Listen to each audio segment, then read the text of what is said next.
Thank you so much for tuning into episode 14 of your Birth Bestie podcast. I wanted to dedicate an entire episode all about how to choose what hospital to give birth at, because this is really the first step that we think about right after getting that positive pregnancy test, and I get this question very often.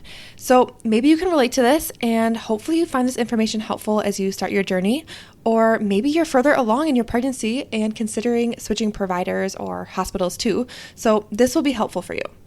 There are so many moms who are confused about where to start, what questions to ask, and what to consider to be sure the facility that they choose is best suited to support their dream birth. I have also had 3 moms in the last few days ask me if I have ever seen a patient bring their own birthing pool into the hospital to use, and I haven't personally seen this happen or really have thought of this, honestly, but when 3 people this week have asked me about it, I am definitely interested by this option, or if it's even an option. So if you've done this before or know somebody who has brought their own birthing pool into the hospital, please let me know, and I definitely want to learn more about it, and will be reaching out to people in my community to see if that is an option for their patients.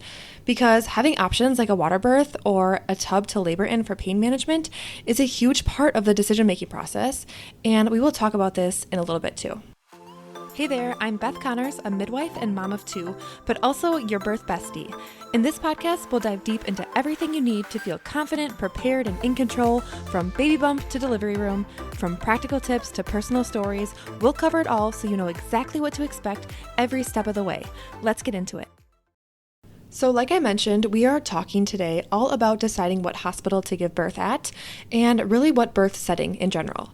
And to give you an overview of what I'll be talking about, here is a list of some of the most important things I think of when helping expecting parents choose where to have their baby.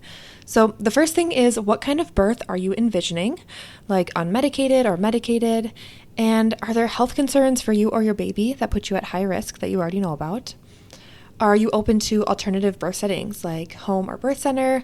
Most people choose hospital birth, and that's what I'm going to focus on here. But if you don't find the right fit and your intuition tells you otherwise, maybe you have other settings to explore as well. Also, if you choose a birth center or hospital, where is it located in relation to work and home? And really, how far away is too far?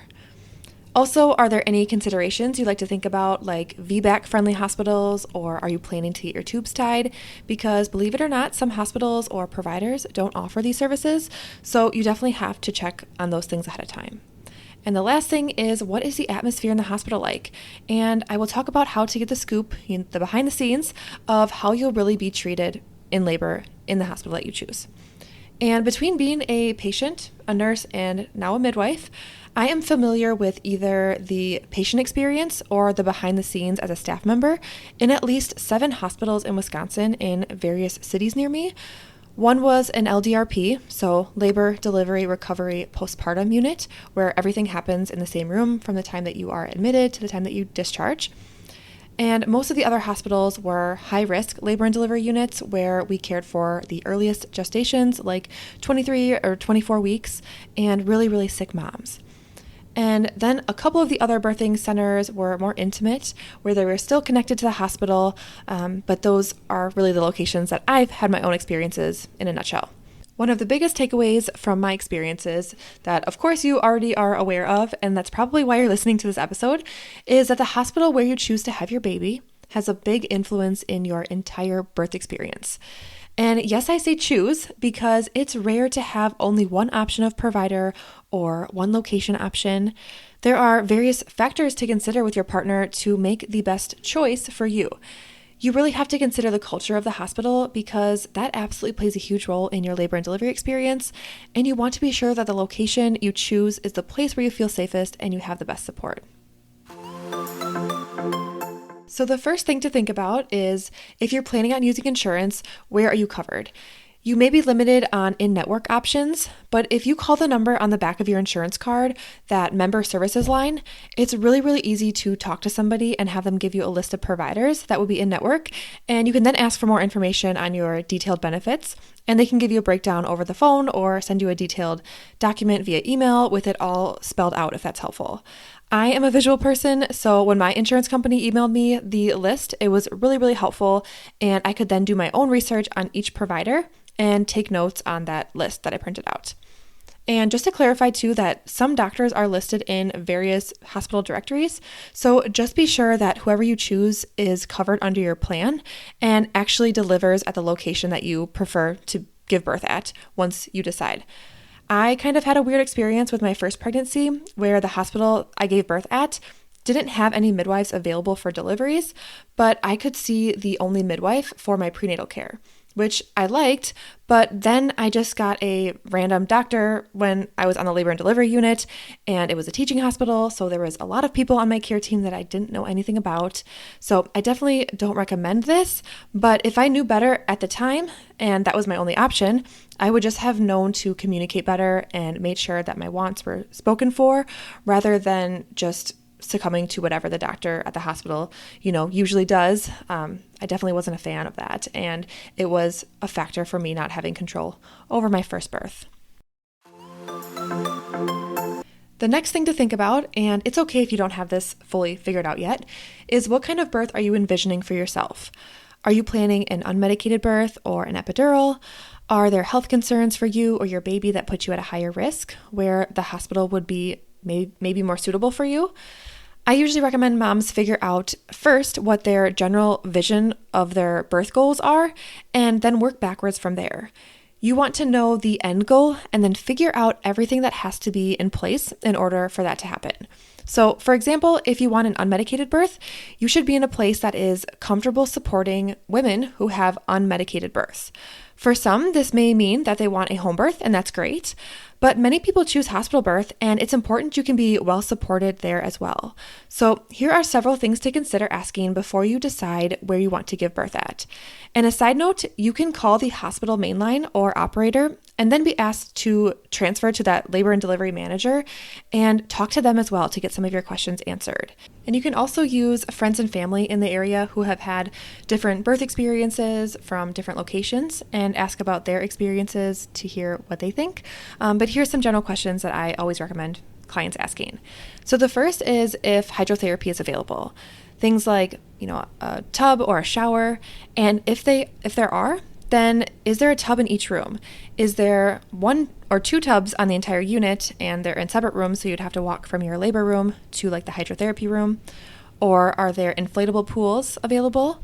It's important to also be sure that the tub is suitable for laboring. So some rooms do have tub showers, but they're not always like a jacuzzi tub, so it would be very difficult and very hard to be comfortable in a small tub like that and also be assisted by the people around you. And then if there is limited availability for hydrotherapy tub or inflatable birth pools, what is the likelihood that it'll be available to you when you're in labor? So if this is a must for you, either be certain you will for sure have access, like it's in your room and it's not going anywhere, wherever you choose to have your baby, or see if you can bring your own. And I did mention that I have a few people reaching out to me that are in the middle of trying to figure out if they can bring a birth pool into the hospital. So I will report back on if that is a possibility and where those hospitals are located, because I think that is a really great option. I had a hospital water birth with my second baby as part of a new water birth research study in a particular hospital in Milwaukee, Wisconsin. And I really hope this becomes more available because it was a great experience for me. And I know many moms have also had great experiences. So I would love for this to be an option to have one of those inflatable blow-up pools in every room to use as a tool for pain management. Also, what tools would be provided by the hospital to help support an unmedicated birth? Things like birthing balls, birthing bars that attach to the hospital bed, birthing stools, combs, a TENS unit, essential oils, all of those amazing things. And the last hospital that I worked at, we had all of these things for patients to use, which was amazing. And we actually even had one of those lights that projected like stars onto the ceiling in different colors, and it was super, super relaxing. We also had LED lights to put around in patients' rooms, and that was amazing to have all of those different options available to help the setting for moms be the most comfortable and most relaxing.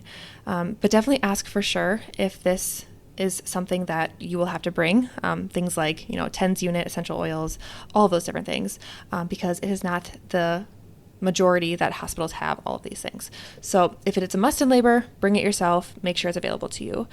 And definitely, I want to also say that definitely make sure that the hospital has peanut balls. And if they don't, this is something that I would definitely buy or find a friend that has one and borrow it from them. This would be on my must-bring list, and I can go into that another time. But if you're interested and don't know about peanut balls, definitely look that up after listening to this episode. You can also ask how staff supports women who want an unmedicated birth. If you are already seeing a provider at that hospital, usually the answer to this question can make it obvious whether or not your provider supports physiologic birth normally on a day-to-day basis. If you're asking the manager of that unit, it would be interesting to know how they staff their nurses to be sure that they have a one-on-one ratio with nurses when you're in labor. And this is how staffing should be, but in all honesty, I have seen staffing before where one nurse has multiple labors, which is not in the best interest of supporting physiologic birth. And if maybe you don't hear exactly what you want to hear and you've already decided on this hospital, this is another great opportunity for me to tell you that this is why doula support is so important. It's about that one-to-one personalized support for you to birth on your own terms with their guidance. In the hospital setting, you won't always have a nurse or a midwife or definitely not an OBGYN in your room for your entire labor. So for that added support, that is definitely something to consider, is to have a doula. And the last question to get a good idea of how likely it is to have a successful dream hospital birth is, for example, if you want an unmedicated birth, if that's your dream goal, ask what the hospital's epidural rate is. If you don't want a C-section, ask what the hospital's C-section rate is. You can ask these kinds of questions in a way to better understand how well women are supported to not get that intervention you don't want. So if the epidural rate is 90%, you might think there is something going on where women aren't feeling supported to birth unmedicated. But obviously, this isn't as easy as following percentages because we don't know how many of those women actually wanted the epidural. So take those with a grain of salt, just something to compare between hospitals. And then the C-section rate, the average is around 30%, which is still high. But if you're comparing hospitals and one is much higher, you'd have to think something else might be going on, right? And if you can't find somewhere that checks all of your boxes, you may consider traveling further for the care that you're looking for. So we will talk about that next. So I also get asked a lot, how far away from home is too far? And it's definitely an important question to ask for many reasons, but remember that what I'll mention are general guidelines, and bottom line is to consult with your provider to see how your circumstance plays into the location of the hospital that you choose. But here is what I would recommend thinking about. Know your risks and when to call your provider so you can be promptly assisted for any concerns at all. If you're low risk and everything is going well, I do recommend for moms to stay home as long as possible to reduce unnecessary intervention. And I talk more about why I recommend this, like supporting that hormone cascade in the home environment and supporting that oxytocin release to help labor progress in episode 8. So you can definitely check that out for more information. But basically, if you're high risk and you aren't able to stay home, this is when a closer option to home and a closer option to work, if that's applicable, would be more of a priority, or to have a plan if you're traveling as well. Also think about the drive to the hospital. If you're 2 hours away, there is a greater chance that you'll either be at the hospital closer to the beginning of labor because you didn't want to go through an uncomfortable drive, or there's a chance that you could have a baby in the car if you wait until the last minute. So if you've never had a baby before, learning how to determine what stage of labor you're in, not just by counting contractions, but by using other body cues, is so important. You can tell so much about a mom's labor progress by simply observing them. And if you've had a baby before, you might remember the progression and the feelings through each stage of labor. And you would also know whether your labor was super long or really fast with previous babies. So that can kind of give you more insight too, but it's not always going to happen the same way every time, but just something general to think about. Think also about your pain management plan. If you want an epidural, but also want to wait at home in early labor, you might not want to be too far away in case labor goes more quickly than you expected. It's very hard to plan for sure, but all things to definitely consider and plan ahead for. When considering the distance, think about traffic or any obstacles that might make it difficult for you to make it to the hospital too. And with that said, there isn't a specific distance that I can say is too far for everyone, but generally I would say 30 to 60 minutes would be appropriate in most cases. I've had patients travel up to 2.5 hours to deliver at the hospital I was at, and that was what they were most comfortable with, and they really wanted the provider team at the hospital, even if the car drive was a little bit more uncomfortable in active labor than if she would have gone somewhere else. If your hospital is further away, it's important to have a backup plan for sure, like knowing the locations of other hospitals or birth centers in the area in case the hospital you chose is too far in that moment. So we talked a little bit about pain management plan in regards to location, but if you're considering an epidural, you also have to ask these questions. Is there an in-house anesthesiologist specifically for labor and delivery? Ideally there is, but that isn't always the case. Sometimes, depending on how busy the unit is, the anesthesiologist provider is on call and they're off-site. So it takes some time to drive into the hospital. One hospital I worked at, they had a 30-minute window to make it to the hospital from the time of the call to being on the unit.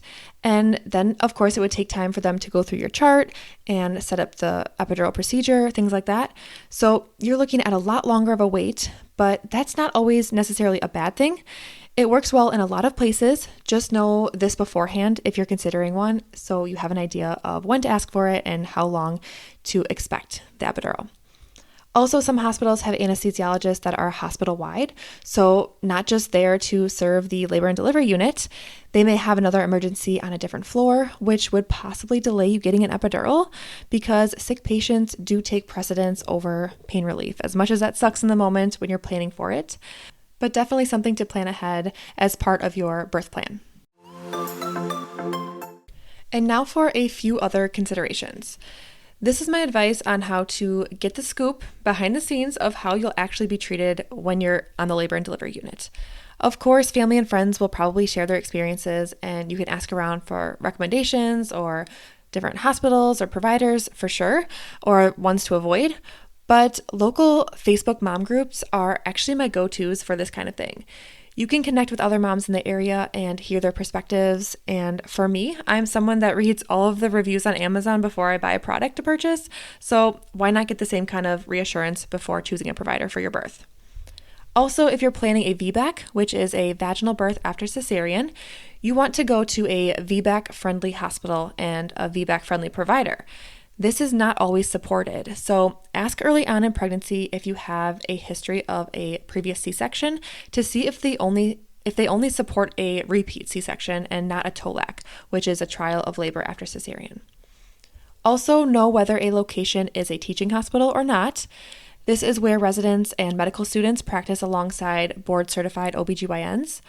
Medical students are not yet doctors, but they are in school to become an MD or a DO. And residents have completed medical school, so they are physicians, but they are in training to be specialized as an OBGYN.